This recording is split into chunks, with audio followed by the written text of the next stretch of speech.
The Crying Woman. A story based on true events and the legend of La Llorona.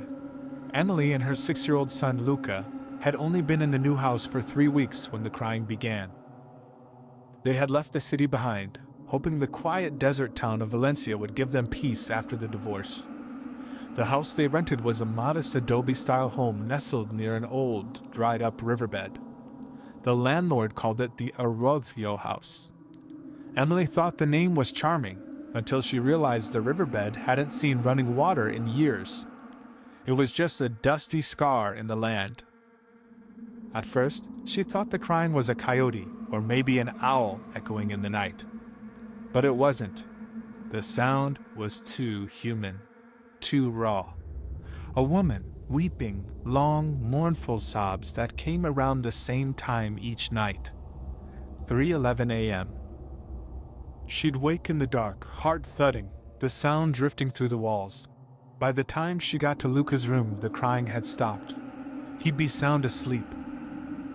But one morning, he said at first. "That lady cried again last night," he told her at breakfast, spooning cereal into his mouth. "She was outside my window." Emily's spoon stopped midair. "What lady, sweetheart?" "The wet one," he said. "She was crying and whispering something. I think she lost someone." Emily felt the hair on her arms rise. "You just had a dream." He shrugged like it didn't matter. She looked like she wanted to come inside. Emily began sleeping with the hallway light on. She left salt on the windowsills and started burning sage, something a friend back in Santa Fe once swore by. But the crying didn't stop. One night, unable to sleep, she stood at the kitchen sink sipping water when she heard it, closer than ever before. The crying. Not outside. Inside. Her stomach dropped. Slowly she crept toward the hallway. The air was cold, unnaturally cold. A chill wind swept down the hall, and in the faint light she saw it. Water. Wet footprints. Bare feet. Leading from Luca's bedroom down the hallway. She ran to his room. He was gone.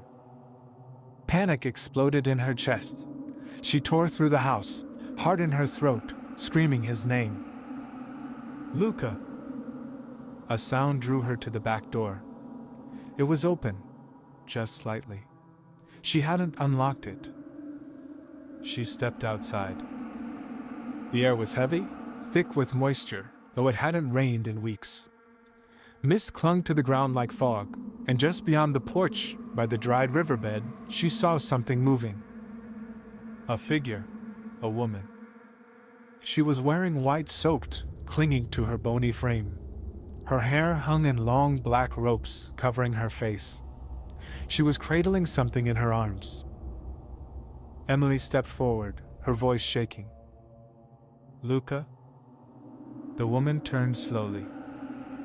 There was nothing in her arms. But behind her, down by the dried riverbed, a small figure stood, Luca. "Mommy?" he cried, voice trembling. Emily ran, heart hammering, grabbing him in her arms. She didn't look back. She didn't care what the woman was or why she was crying. She just knew it wanted her son. Inside, she locked the doors. Every one. She didn't sleep.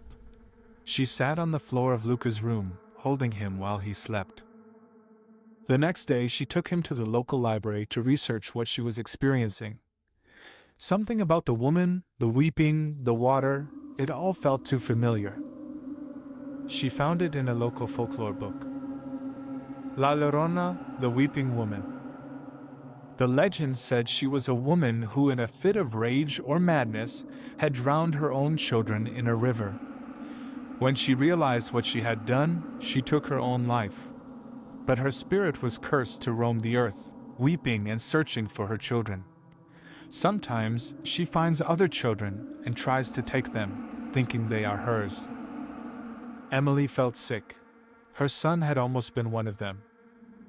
She called the landlord. "You didn't mention anything about hauntings," she said. There was a pause on the other end. That house used to be farther down the arroyo. We moved it years ago, after a flood uncovered bones. Children's bones. No one wanted to live near that part of the river. We figured the haunting would stop once the house was moved. Emily hung up. She packed the car that night. They left before sunrise. But it didn't end there. A week later, in a motel 3 towns away, Emily woke to the sound of water dripping in the bathroom. She got up, turned the faucet off tightly, and stepped back into the room. And heard it again. That familiar, bone-chilling sound. Weeping. Low, mournful. Luca stirred in his sleep. He turned toward the wall and mumbled half asleep. She says she'll find me wherever we go.